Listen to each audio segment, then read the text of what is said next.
오늘은 종려주일이자 고난주일입니다.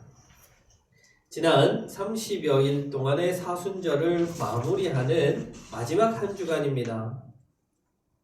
이번 한 주간은 철저하게 예수님의 고난당하심을 묵상하고 절제하여서 우리를 구원하기 위해 자기를 비우신 예수님의 비우심, 예수님의 스스로를 내어주심에 참여하는 성도가 되기를 바랍니다.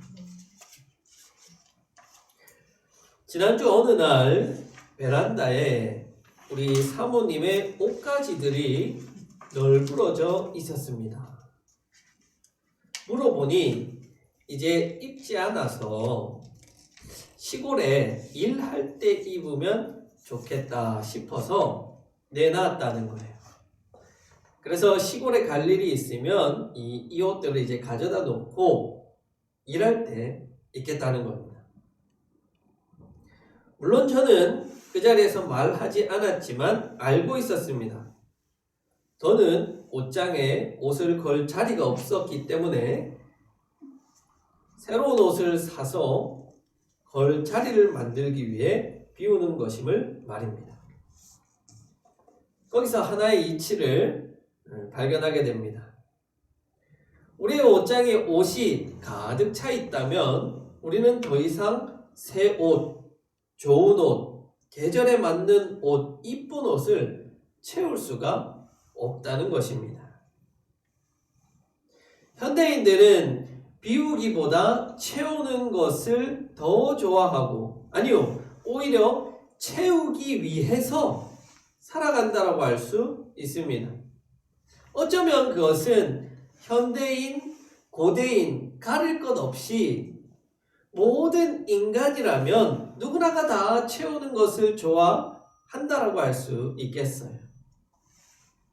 지갑은 비어있는 것보다 두둑히 채워져 있는 것이 좋고, 우리 어머니들 입장에 집에 냉장고가 비어있는 것보다 냉장실, 냉동실 가득가득 채워져 있으면 마음이 든든하고, 심지어는 얼마나 채우는 것을 좋아하는지 현대인들이 가지고 있는 이 장애 중 하나가 저장강박증이라는 장애도 있지 않습니까?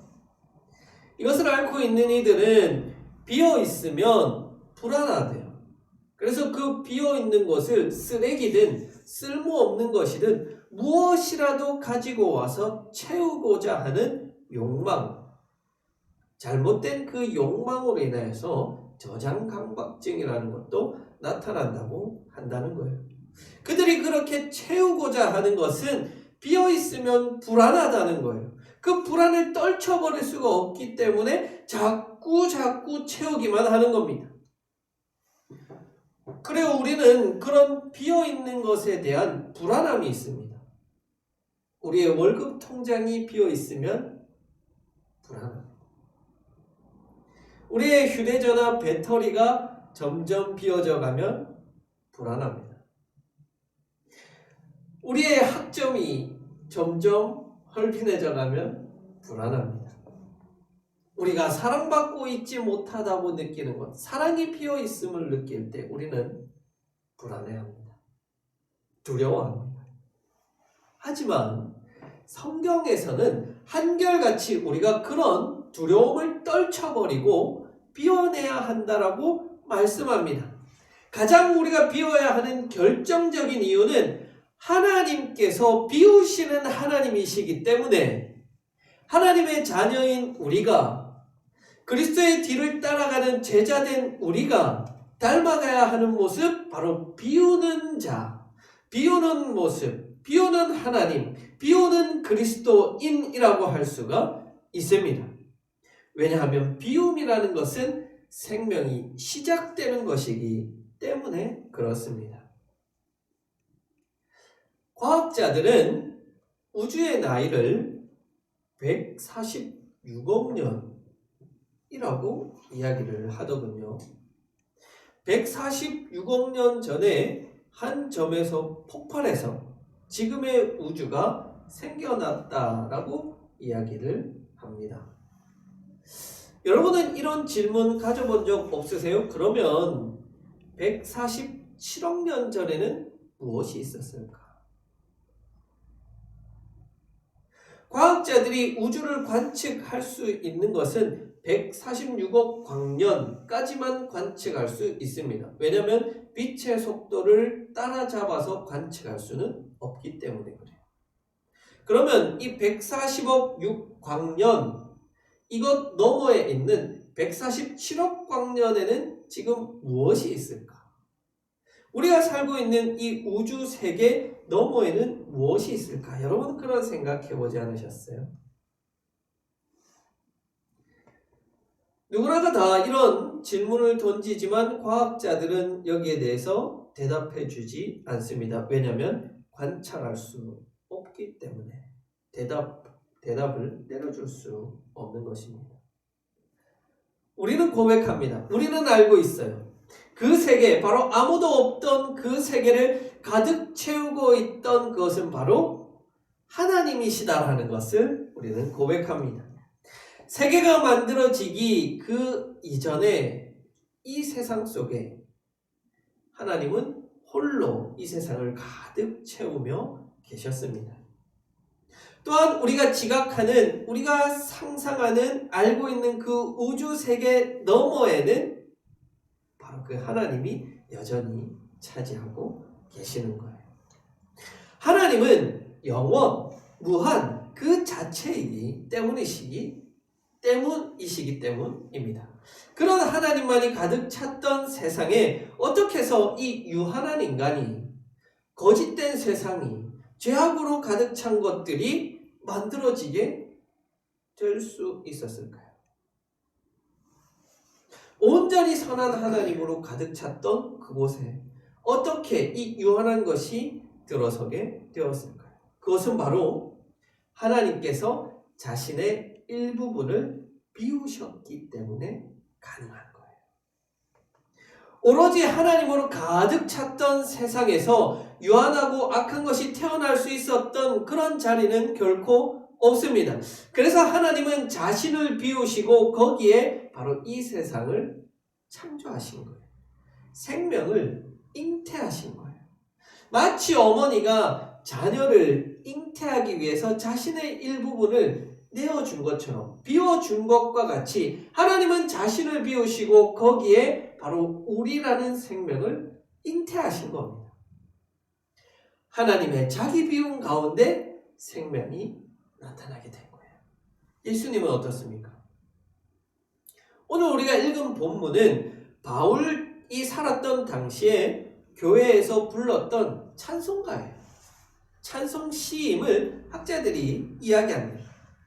예수 그리스도의 생명 주심을 맛본 이들이 이렇게 찬양을 했다는 거예요. 7절에서 예수님은 자신을 비워서 종의 모습을 가지고 오셔서 우리를 구원해 주셨습니다. 라고 신앙 고백한 거예요.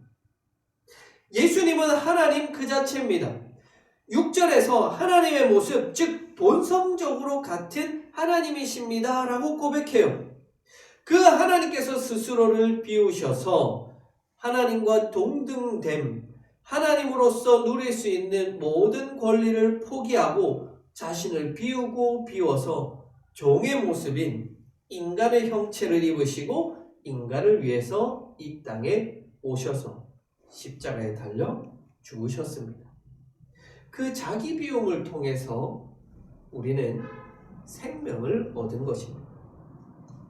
그렇게 하나님은 자기 자신을 스스로 비워서 생명을 우리에게 주신 것이에요. 생명의 풍성함을 우리가 누릴 수 있게 하신 것입니다. 예수 그리스도로 인하여서 생명을 얻어 살아가고 있는 우리는 어떻습니까? 우리는 자기 자신을 비웠기 때문에 생명을 우리 가운데 품고 살아가고 있는 거예요. 그게 신앙이고요. 그게 믿음이에요. 나로 가득 차 있는 이 세계 가운데 우리는 아주 작은 부분을 하나님께 비워서 내어드렸어요. 누구에게? 성령 하나님에게. 성령 하나님에게 우리를 비워서 내어드렸습니다. 그래서 성령 하나님은 내 안에 들어와 살고 계시고 내주하고 계십니다. 바로 생명의 풍성함, 생명의 근원 되시는 성령 하나님께서 우리 안에 계신 거예요. 그렇다면 역시 나의 자기 비움으로 인하여서 우리는 생명의 풍성함을 가지고 누리고 살아가고 있다는 말이에요.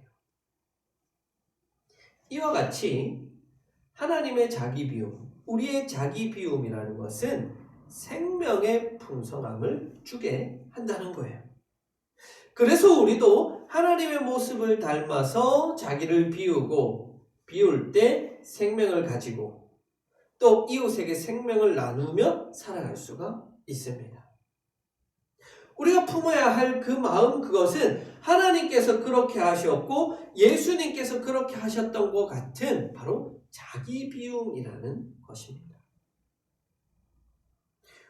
우리 예수님을 믿는 이들은 자기를 비우는 이들이에요. 예수님을 믿는다는 것은 자기를 비우는 것을 말하는 거예요. 자기를 비웠을 때 그곳에 성령 하나님께서 들어와 살아계시는 그것, 그 사람이 그리스도인이고 그 사람이 하나님의 백성이고 그 사람이 하나님의 자녀가 된다는 거예요. 그래서 그 사람은 성령 하나님의 인도하심을 따라 살아가게 되고 그것이 우리가 믿는, 그것이 우리가 신앙하고 있는 바로 이것의 핵심이라고 할 수 있습니다. 여러분, 비운다고 죽지 않아요? 비운다고 공허해지지 않아요? 비운다고 가난해지지 않아요? 도리어 우리는 비우면 비울수록 채우시고 풍성하게 하시는 하나님의 은혜를 경험하기 때문에 그렇다는 거예요. 여러분, 우리 교회는요, 개척한 후에 이 비움을 통해서 채워주시는 하나님의 은혜를 날마다 계속적으로 경험하며 살아가고 진행되고 있지 않습니까? 교회를 처음 개척할 때 우리 하나도 가진 것 없이 시작했어요. 물론 처음 개척할 때 우리가 가진 것들 가운데 재능을 기부하고 또 얼마간의 돈을 내고 또 얼마간의 헌신을 내고 시간을 내어서 이렇게 교회를 시작했습니다. 그것이 바로 자기 비움 아니겠어요? 내 안에 가진 것을 내어놓는 거예요. 하나님께 드림으로 비웠습니다. 그러자 하나님께서 얼마나 다양한 손길로 이 교회를 채우시는지 처음 교회가 시작된 이래로 우리가 한 게 얼마나 됩니까, 여러분? 우리는 인정하잖아요. 특히 우리 지난해 재정 결산을 한번 해봤어요. 그러니까요, 우리 교회에 등록된 교인이 낸 헌금이 전체 재정의 4분의 1도 안 되더라고요. 저는 묻고 싶습니다. 우리 교회만큼이나 이렇게 하나님의 채워주심을 경험하는 교회가 어디 있겠어요? 없어요. 그 채워주심이라는 것은 바로 우리가 비웠을 때 하나님께서 채워주신다는 것을 고백합니다. 우리가 없는 중에도 재정의 3분의 1을 이웃을 위해서 쓰려고 노력하고 있습니다. 풍성해서 차고 넘치기 때문에 우리가 하는 것이 아니잖아요. 반대예요. 순서가 바뀌었어요. 우리는 없지만 없는 중에서도 비워내요. 비우면 그 빈 곳을 하나님께서 채워주신다는 믿음과 고백이 있습니다. 그리고 지금까지 그렇게 하시는 하나님의 은혜를 우리는 눈으로 보고 경험하면서 지금까지 왔던 거예요. 그렇다면 우리가 비우는 것에 있어서 결코 두려워할 것이 없다는 것이죠. 여러분, 단순히 비우면 채워주신다는 것을 이야기하고 싶은 것이 아니에요. 그것은요, 오히려 변형된 기복신앙일 수도 있어요. 우리가 비우는 것은 그 비움의 행위를 통해서 생명이 잉태되고 생명이 피어나기 때문에 비우는 것이지 더 많은 것으로 나를 채우려고 비우는 것이 아니에요. 우리 교회는 비록 크지 않은 금액이지만 우리 주변에 어려운 이웃들을 돕고 있습니다. 일회성이 아니라 지속적으로 돕고 있어요. 바로 꿈 심어주기. 지역에 어려운 형편의 친구들이 자신의 꿈을 꾸고 자신의 꿈을 실현할 수 있도록 그 친구들의 꿈을 돕고 있습니다. 지금 돕고 있는 친구는 꿈이 피아노 잘 치는 거. 그래서 우리가 이 친구가 피아노 학원 다닐 수 있도록 학원비를 지원하고 있습니다. 이 친구는요, 선천적인 질병이 있어가지고 항상 죽음과 가까이 있어요. 그러나 그가 죽음보다는 희망을 가지고 희망을 꿈꾸며 앞날을 향해서 달려갈 수 있다면 그곳에 생명이 피어나는 것 아니겠습니까? 우리가 비우면 하나님께서 그곳에 생명으로 채워주신다는 거예요. 그래서 우리는 비움을 통해서 생명의 풍성함을 경험, 바로 그것을 주시는 하나님을 경험하며 마땅히 자기 비움의 삶을 살아가야 한다는 거예요. 다만 우리가 거창하게 우리 삶 전체를 놓고 비웁시다 이런 이야기보다는요, 우리 이번 한 주간, 이 고난주간인 일주일 동안 우리 자기 비움을 한번 실천해 볼 수 있는 날들이 되기를 바랍니다. 이 고난주간 비움을 실천해서 그 끝에 부활하신 주님과 함께 영생의 기쁨을 누릴 수 있으면 좋겠어요. 자, 그러면 어떻게 우리가 자기 비움을 실천할 수 있을까요? 자기를 비우는 3가지 방법에 대해서 한번 이야기해 봅시다. 자, 첫 번째는 케노시스입니다. 케노시스라는 이 말은 오늘 우리가 읽은 헬라어 본문 자기를 비우다라고 할 때 이 비움, 이것의 헬라어 표현입니다. 예수님의 케노시스는요, 자기를 비워서 종의 형체를 가지신 것이다 라고 말씀하세요. 즉 이 말은 무엇이냐면 하나님과 동등됨을 여기지 않는다, 하나님의 권리를 포기했다는 말이에요. 하나님은 우리를 창조하신 하나님, 이 온 우주를 창조하신 하나님이라면 모든 피조물로부터 찬양과 존귀와 영광을 받으실 권리가 있으십니다. 그러나 그 모든 권리를 포기하시고 하나님은 종의 모습으로, 예수님은 종의 모습으로 살아가셨다는 거예요. 권리 포기를 하신 거예요. 자기 비움이라는 것은요, 케노시스는요, 권리 포기. 특히 저에게 이 권리 포기는 굉장히 어려운 일입니다. 또 이야기를 할 수밖에 없지만, 예배를 마치고 이제 우리가 사택으로 집으로 돌아가다 보면요, 서희 아파트 앞을 가다 보면 3개의 차선이 있습니다. 1차선은 좌회전, 2차선은 직진, 3차선은 아파트로 들어가는 이 차선입니다. 저희는 이제 집으로 가려면은 직진 차선, 2차선에 서야 됩니다. 그런데 꼭 이 얌체 같은 사람들이 있어요. 어떤 사람들이 있냐면 1차선 좌회전 차선에 섰다가 신호가 바뀌면은 그냥 2차선으로 막 밀고 들어오는 거예요. 이거는요, 신호 위반이기도 하고 또 노면의 표시의 지시 위반입니다. 2가지 위반을 동시에 하는 거예요. 그 사람은 법을 위반해서 제 권리를 침해한 거예요. 저는 2차선에 섰으니까 직진으로 가는 건 제 권리예요. 그러면 저는 눈치를 보다가 딱 들어오려고 그러면 어떻게 해야 돼요? 크락션을 눌러야죠. 크락션을 눌러야죠. 그러기 위해서 저는, 제 차는 경차지만 화물차 소리가 나는 아주 센 크락션으로 바꿔놨어요. 왜 내 권리를 침해하나는 거예요. 그렇잖아요, 여러분. 제가 나쁜 사람이에요? 아니잖아요. 저는 권리를 침해당했어요. 이거 포기하는 거예요. 이걸 포기하자는 거예요. 정당하게 나의 권리지만, 그것을 요구할 수 있지만 하지 않는 거예요. 여러분은 권리가 있잖아요. 우리 전도사님 수고하시고 사례비를 달라고 할 권리가 있잖아요. 하지만 그걸 포기하는 거예요. 아멘? 왜 안 하시네요?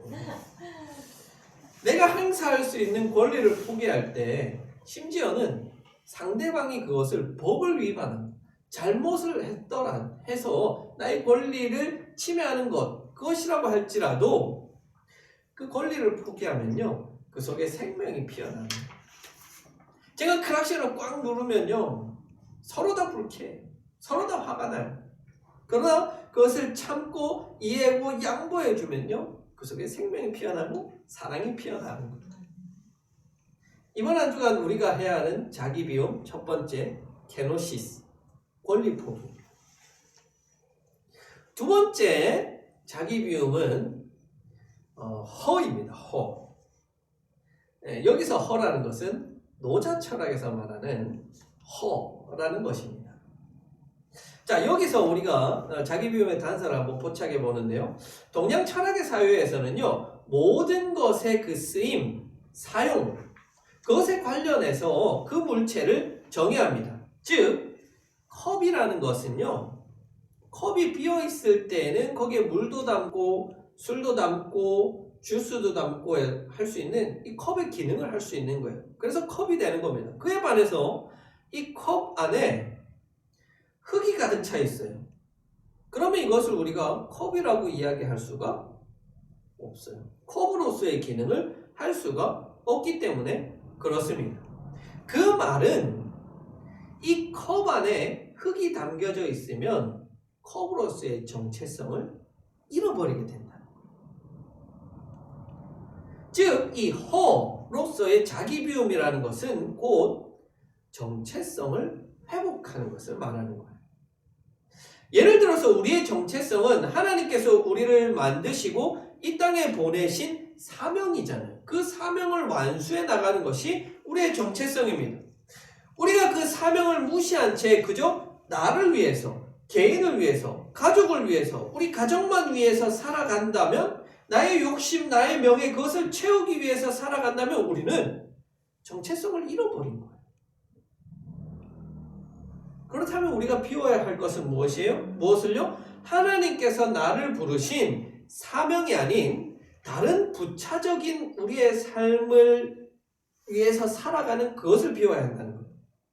즉, 도박하는 거, 술 취하는 거, 세상의 쾌락을 쫓는 거, 이런 세상이 주는, 사탄이 우리를 유혹하게 하는 이런 것들을 비워야지 우리의 정체성을 회복하고 그 안에 하나님 주신 사명을 완수하며 살아갈 수 있다는 거예요. 바로 복음을 전하고 하나님 사랑을 전하는 거예요.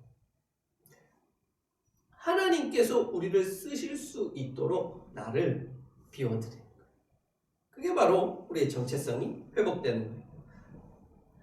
이 두 번째 자기 비움은 바로 우리의 정체성 찾기입니다.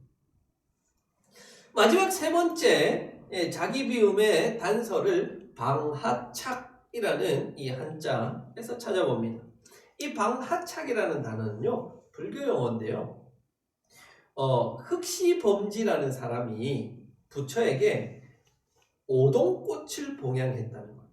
그래서 부처가 나타나서 이 흑시범지라는 사람에게 방하착 이렇게 이야기했다는 거예요. 방하착이라는 것은요, 글자 그대로 하면 손을 내려놓는 것을 이야기하는 거예요.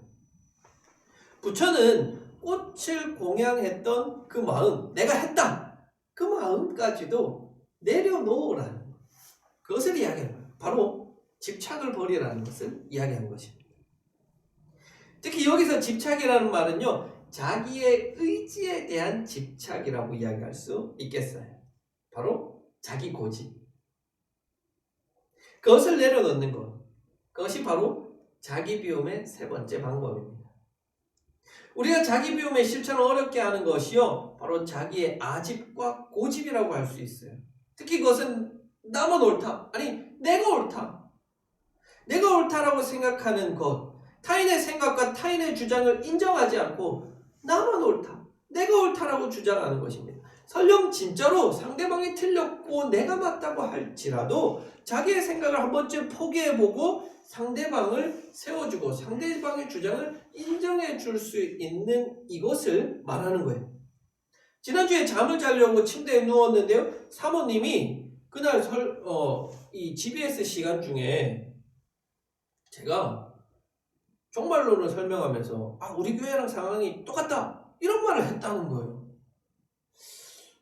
저는 기억이 없는데, 그래서 저는 안 했다, 했다, 안 했다, 안 했는데, 아니 내가 설교자고 내가 가르쳤는데 내가 안 했다는데 왜 화를 냈어? 밤중에 잘 자고 누웠다가 했다 안 했다. 여러분 그 했는가 안 했는가 그거 그렇게 중요해요? 하나도 안 중요해요. 아 그래 했다 그래 했다고 그냥 자면 되는데 안 했다 해서 결국엔 제가 이겼거든요. 막 이 동영상을 다 찾아보고 제가 이기면 뭐예요?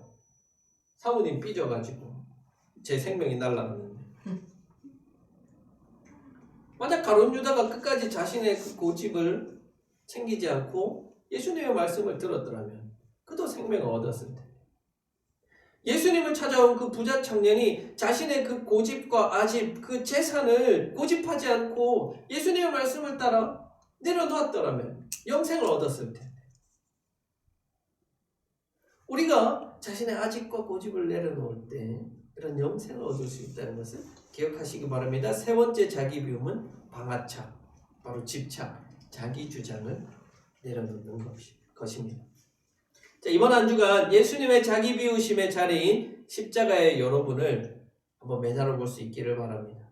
그로 인해서 여러분들을 비우시기 바랍니다. 케노시스, 권리 포기하기. 정체성 찾기. 방아차, 자기 주장 내려놓기. 꼭 이 말씀을 실천할 수 있는 상황으로 하나님께서 여러분들의 삶을 인도하실 거예요. 분명히 그 상황이 올 겁니다. 그러면 그때 사탄에게 지지 않고 이 말씀을 잘 실천하여서 나를 비우고 내 안에 살아계시는 생명의 성령님의 주장하심을 따라 승리하는 삶을 살기 바랍니다. 이렇게 자기를 비우는 이에게 하나님은 승리의 면류관을 예비해 두셨습니다.